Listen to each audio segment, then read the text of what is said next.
Okay, let's unpack this because, I mean, when most of us look in the mirror to check our smiles, we're really only looking at one thing. Right, the teeth.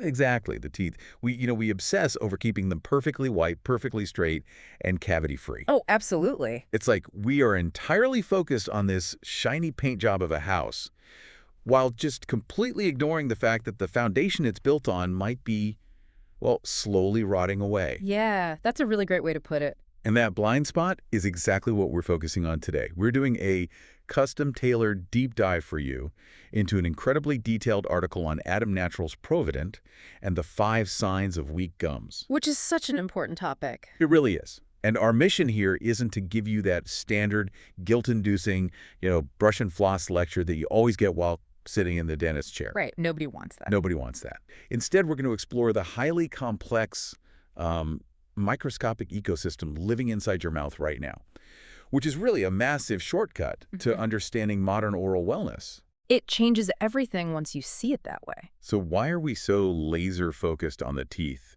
when the gums are, doing the actual heavy lifting? Well, it generally comes down to just a lack of understanding about what gum tissue actually is. I mean, teeth are hard, they're prominent, they're highly visible. Right. But gums seem like this passive structural scaffolding, just sort of filling in the gaps. Like just the pink stuff holding the white stuff. Exactly. But healthy gum tissue, specifically something called the junctional epithelium, is this highly active, dynamic protective seal. Okay, junctional epithelium. So imagine a biological turtleneck wrapped tightly around the base of every single tooth. A biological turtleneck. I love that. Yeah, and that seal isn't just sitting there. It is actively secreting immune cells and antimicrobial fluids to physically block harmful bacteria from slipping down into the underlying jawbone and into your bloodstream. Wow, so it's essentially the border control for your entire circulatory system. It really is. And when that seal is tight, everything functions normally, right? You have less sensitivity, your breath is fresher, and your body isn't in this constant state of low-grade panic. Exactly. But to really understand how this border control fails, reading through our sources, it becomes clear that we need to stop thinking of the mouth as just like a cavern where food goes. Right. It's so much more than that. It is a highly sensitive, fiercely contested ecological biome. And that shift in perspective is crucial for you to understand. You have billions of microorganisms in there, making up hundreds of different bacterial species. Billions. Billions. And in this oral biome, there is a perpetual microscopic turf war occurring every single second. Turf war between who? Between the beneficial bacteria and the pathogenic harmful ones. Okay.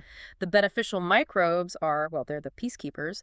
They process the proteins in your saliva to help regulate the oral pH, keeping the environment slightly alkaline. Right. And they also physically occupy the microscopic real estate on your teeth and gums. It's a concept known as competitive exclusion. So they basically take up all the seats so the bad guys can't sit down. Exactly. The harmful microbes literally have nowhere to attach. But those pathogenic bacteria are constantly trying to gain a foothold, right? And the source points out they don't just float around aimlessly. Yeah, not at all. They construct these incredibly resilient fortresses called biofilms, which, we usually just call plaque. Right, plaque. But from a biological standpoint, these bad actors secrete this sticky, glue-like substance, an extracellular matrix that completely shields them from our immune system and lets them multiply rapidly. Yeah, and what's fascinating here is that this breakdown of your oral defenses is a war of attrition. Meaning it's slow. Very slow. It rarely happens overnight. I mean, you don't just wake up one Tuesday with suddenly failing gums. Right. The trouble begins when the environment in your mouth shifts, maybe due to diet, maybe due to a lack of saliva, and those beneficial bacteria begin to starve and die off. Leaving an opening. Exactly. As they decline, the acid-producing biofilm-building bacteria rapidly expand their territory. They thicken that plaque, and the proximity of that bacterial fortress to your delicate gum tissue is what triggers your body's alarm bells. Which leads us directly into how a person can actually tell that this microscopic siege is happening. Right, the warning signs. Yeah, our source material outlines 5 key warning signs of weak gums. And what really struck me is that these aren't just 5 random symptoms. No, they follow a pattern. Right. They are essentially a chronological timeline of your body losing the war. That's a perfect way to look at it. It all starts with the first localized immune response, which we perceive as puffy or tender gums. Yeah, and that puffiness is a direct physiological reaction. How so? Well, when your immune system detects the toxic byproducts of that bacterial biofilm, it initiates vasodilation. Vasodilation, so opening up the blood vessels. Precisely. It purposefully dilates the blood vessels in your gums to rush white blood cells and antibodies to the front lines. Okay, wow. The increased blood flow is actually what causes the tissue to swell, turn a deeper red rather than that healthy pale pink, and, feel tender. Your body is deliberately flooding the zone. Flooding the zone. And because those blood vessels are dilated, engorged, and sitting right near the surface of the tissue, that perfectly explains the next warning sign. Bleeding. Bleeding when you brush or floss. I mean, I know so many people who spit blood into the sink and just think, oh, I just brushed too hard, or I'm just getting back into flossing. A little blood is fine. Yeah, it's an incredibly common but really dangerous rationalization. Because it's not normal. Not at all. Unless you are using a brand new stiff-bristled brush super aggressively, healthy gums just do not bleed from routine cleaning. Wow, okay. If they bleed, it is because those engorged capillaries are incredibly fragile from the inflammation. You are essentially scrubbing an open, inflamed wound. Yikes. I mean, think about it. If your hands started bleeding every time you wash them with a washcloth, you would immediately go to a doctor. Absolutely, you'd panic. Right. But because it happens in the mouth, we just tend to ignore it. We normalize it. Completely. But if we ignore that bleeding, the chronic inflammation continues. And this is where the biological mechanism gets a bit dark in the research. Yeah, it does. The source lists receding gums as the next sign, where your teeth actually start to look longer. But it's not just the gums shrinking, right? The body is actually destroying its own tissue. Yeah, that is the tragic irony of chronic gum disease. That's wild. When the bacterial siege doesn't stop, your immune system essentially decides to implement a scorched earth retreat to protect the jawbone and the rest of the body. Scorched earth. Yeah, it releases enzymes called matrix metalloproteinases, which literally dissolve the collagen fibers of your own gum tissue. Oh my God. The gum line retreats, just physically pulling away from that toxic plaque. It's like sacrificing the outer walls of the castle to protect the inner keep. That's exactly what it's doing. But by pulling away, it exposes the root of the tooth, which brings us to the fourth sign. Increased tooth sensitivity. And this really shifted my understanding, because when you wince because you ate a spoonful of ice cream or drank hot coffee or had a grapefruit, we all just assume, oh, I have a new cavity. Right, that's everyone's first thought. But it's often just the mechanical reality of receding gums. Exactly, because the root of the tooth doesn't have the hard, thick enamel that the crown does. Oh, I didn't realize that. Yeah, it is covered in a much thinner layer called cementum, and underneath that is the dentin. Okay, dentin. And dentin is full of these microscopic tubules that lead directly to the nerve center of the tooth. Oh, so they're like little highways right to the nerve. Precisely. So when the gums pull back and expose that root, cold or hot fluids move into those tiny tubules and stimulate the nerve directly. Ouch. Yeah, that sharp electrical jolt of pain is a structural warning that your protective seal is gone. And as that tissue pulls away, the sources say it creates deep, detached pockets between the gum and the tooth. Yes. And these pockets become essentially microscopic landfills. They are completely cut off from oxygen, which creates the perfect breeding ground for a very specific type of anaerobic bacteria. Right. And that leads to the final sign, persistent bad breath, or chronic halitosis. Yeah, those anaerobic bacteria thrive in the deep gum pockets, and they're feeding on proteins from the dead tissue and trapped food. Gross. And as they metabolize those proteins, they excrete volatile sulfur compounds. Sulfur. Yes, that is the source of the chronic odor. It's not, the garlic you ate for lunch. It's literally hydrogen sulfide gas being produced deep within the infected tissue. Which brings up a massive question I have about consumer habits. Okay. When people get that persistent sulfurous bad breath, their immediate instinct is to run to the pharmacy, buy the most intense, alcohol-heavy, burning mouthwash they can find, and just aggressively swish it around. Oh. They think they're sterilizing the problem. But if those bacteria are buried deep inside gum pockets and they're protected by an extracellular slime matrix, does blasting it with mouthwash actually solve the problem? No, in fact, it can actually make the situation significantly worse. Really? Yeah. An alcohol-based, harsh mouthwash is a broad-spectrum killer. It wipes out everything on the surface. Okay. But remember, the beneficial bacteria are your first line of defense. When you indiscriminately nuke the oral biome, you create a biological vacuum. Ah, I see where this is going. Right. The deeply entrenched pathogenic bacteria hiding down in the biofilm in those gum pockets, they survive the mouthwash. Because they have the shields. Exactly. And now they have no competition. Oh, wow. So they repopulate the mouth exponentially faster than the good bacteria, creating this vicious cycle where the bad breath and inflammation return even worse than before. You are literally destroying the peacekeepers. Not to mention, many of those harsh rinses dry out the tissue. Yes, they do. And as the source points out, chronic dry mouth is this silent saboteur of the oral ecosystem. I really don't think most of us appreciate how mechanically and chemically vital saliva is. I mean, it's far more than just water keeping things moist. Oh, saliva is an incredibly sophisticated biological fluid. What's actually in it? Well, it contains minerals like calcium and phosphate to remineralize your enamel, but it also contains specific antimicrobial proteins like lysozymes and lactoferrin that actively dismantle bacterial cell walls. Those fighting the bacteria constantly. Constantly. Furthermore, it provides the bicarbonate buffers needed to neutralize the acids produced by the plaque. Okay, so if you don't have it, If you have chronic dry mouth, whether it's a side effect of daily medications, systemic dehydration, or just breathing through your mouth at night, you are completely shutting off the city's self-cleaning and defense systems. and then you throw the modern diet into that dry environment. Oh, yeah. The source specifically targets high sugar intake.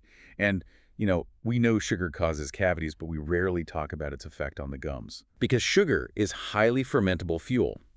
The pathogenic bacteria just gorge on it, they multiply rapidly, and produce massive amounts of acid that drastically lower the pH of the mouth, which just burns and irritates that delicate gum tissue. Exactly. Add in smoking, which physically constricts the blood vessels so the gums can't receive oxygen or immune cells, and it's really no wonder the biome collapses. Yeah, when you look at the totality of these factors, dry mouth, high sugar, compromised blood flow, harsh antibacterial rinses, it becomes glaringly obvious that simply scrubbing the visible surfaces of your teeth with a brush twice a day is fundamentally insufficient to fix a broken ecosystem. Right, it's just not enough. No, you have to actively rebuild the biome. And that introduces a completely different philosophy of oral care in the research. Yeah. Instead of those scorched earth tactics where we try to sterilize the mouth, researchers are leaning into the probiotic approach, Yes. basically sending in reinforcements to restore harmony. The source highlights Adem Naturals ProvaDent as a prime example of this microbiome-focused strategy. Right. And if we connect this to the bigger picture, to be clear up front, obviously, a probiotic supplement like ProvaDent isn't some magic cure-all that allows you to throw away your toothbrush and ignore gum disease. Of course. Dietary supplements aren't intended to diagnose, treat, or cure medical conditions. Right. But the philosophy driving this specific formulation is fascinating. It's designed to actively complement your mechanical hygiene routine by introducing targeted probiotics, plant-based ingredients, and natural extracts directly into the oral cavity. But here's where I have a logistical question. Sure. If I am brushing my teeth with a standard toothpaste and maybe using a mild mouthwash, aren't I just annihilating these expensive probiotic strains the moment I introduce them? I mean, how do they even survive to do any good? That's a great question, and it's all about the timing and the delivery mechanism. Okay. The goal is to introduce the oral probiotics after you have mechanically disrupted the biofilm. So, after brushing and flossing, often right before bed. Right before bed. Yes. While you sleep, your saliva production naturally drops, which is usually when harmful bacteria run rampant. Right. By introducing billions of beneficial strains right at that vulnerable window, they can attach to the freshly cleaned surfaces. That makes sense. And once there, they begin producing bacteriocins. Bacteriocins? Yeah, which are essentially natural, highly targeted antibiotics that only attack the harmful strains. So they're effectively securing the territory before the pathogens can rebuild their fortresses. Wow. And the formulation also utilizes xylitol, which I find just brilliant. It's very clever. People know xylitol is a natural sugar alternative, but in the context of the oral microbiome, it functions more like biological counterfeit currency for harmful bacteria. That's the perfect way to describe it. Because they think it's food, right? Exactly. The pathogenic bacteria, particularly strains like Streptococcus mutans, they eagerly ingest the xylitol thinking it's glucose. So they expend massive amounts of cellular energy, ATP, trying to break it down, but they lack the specific enzymes required to fully metabolize it. Oh, wow. So they gain zero energy from it, but they continue to consume it until their energy reserves are completely depleted. They just keep eating it? Yes. They essentially starve themselves to death while working overtime, while the beneficial bacteria remain completely unharmed. That's incredible. You are fundamentally changing the economic reality of the neighborhood so the bad guys go bankrupt. Basically, yeah. But even if you have the best probiotic reinforcements and clever tools like xylitol, you can't plant a thriving garden in toxic, barren soil. No, you can't. Gum tissue is living flesh that is under constant microscopic assault every time we chew, speak, or brush. That tissue is constantly tearing and repairing itself. Constantly. And that repair process requires a very specific set of biological raw materials. Yes. So what does this all mean for the listener's grocery list? Can someone just take a probiotic supplement and still eat a terrible diet? Short answer, no. Yeah, didn't think so. The cellular turnover rate in the mouth is incredibly high. Your body needs constant fuel, which makes nutrition a non-negotiable factor. It's not enough to just eat a generally okay diet. Right. The source emphasizes several specific micronutrients whose biological mechanisms are directly tied to gum integrity. Let's start with vitamin C. Okay, vitamin C. We all know the basics. We get it from citrus, strawberries, bell peppers. We mostly associate it with, like, not getting scurvy. Right. But how is vitamin C actually operating inside the gum tissue? Well, vitamin C is an essential cofactor in the hydroxylation of collagen molecules. Okay, break that down for me. Sure. Your gums are predominantly made of collagen fibers, which are tightly wound together like the strands of a thick rope to create that junctional epithelium seal we discussed earlier. The turtleneck. The turtleneck, exactly. Without sufficient vitamin C, the body physically cannot cross-link those collagen fibers. So the rope phrase. Exactly. The tissue loses its tensile strength, becomes profoundly weak, and the seal just effortlessly breaks apart under normal chewing pressure. Which means the bacteria just slide right in. Precisely. And the issue today isn't necessarily that people get zero vitamin C, but that chronic stress and high-sugar diets drastically deplete our body's stores of it. Yes, exactly. I noticed the research also highlighted zinc. Now, most of us just think of taking zinc lozenges when we feel a cold coming on. How does that translate to oral health? Is it acting as like a local immune booster? Well, it does support the immune response, but its primary role in the gums is tied to cell proliferation and DNA synthesis. Okay. When the gums suffer those microscopic tears from inflammation or mechanical damage, the body has to rapidly divide cells to patch the wound. Right.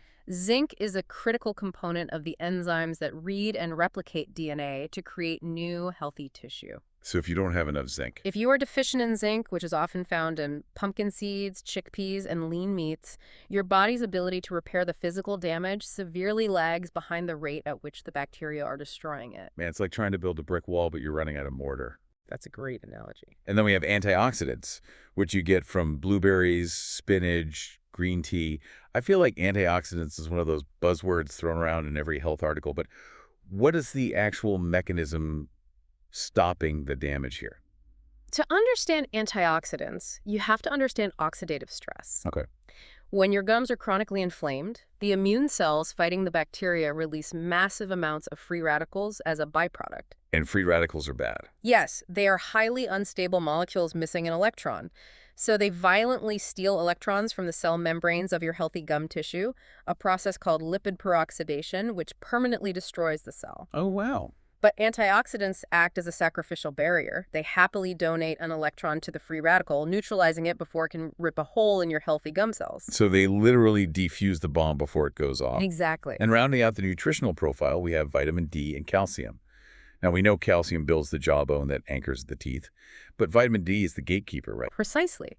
You can consume all the calcium you want, but without adequate vitamin D, your intestines cannot efficiently absorb it into the bloodstream. Makes sense. Moreover, vitamin D actively regulates the expression of those antimicrobial peptides in your saliva.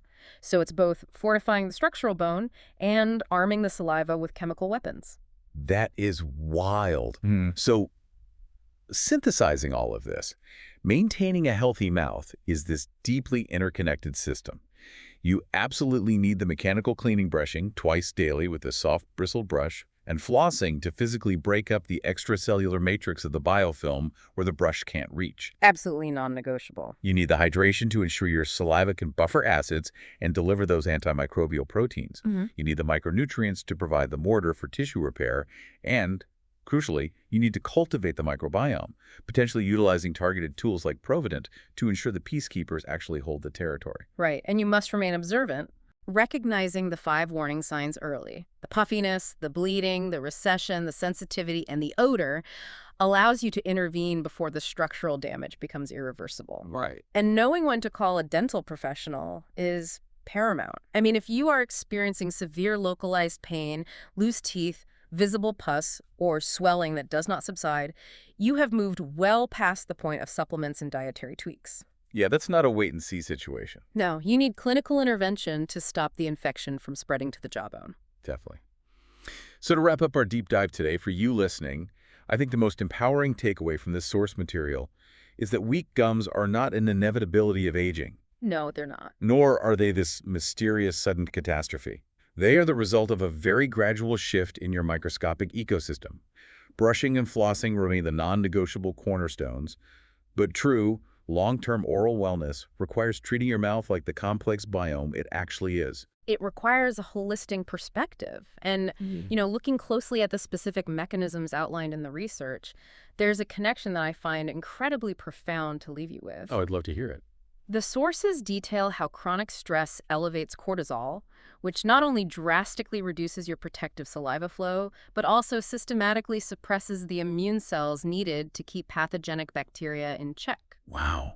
The physiological toll of anxiety. Exactly. It really makes you wonder, if this delicate oral microbiome is so profoundly and rapidly sensitive to our systemic physiological state, could the very first subtle warning sign of a highly stressful, burnt-out lifestyle actually be showing up in the mirror? Oh, wow. Yeah, long before you consciously realize you are mentally and physically overwhelmed, the peacekeepers in your smile might be the very first to signal that your internal environment is beginning to collapse.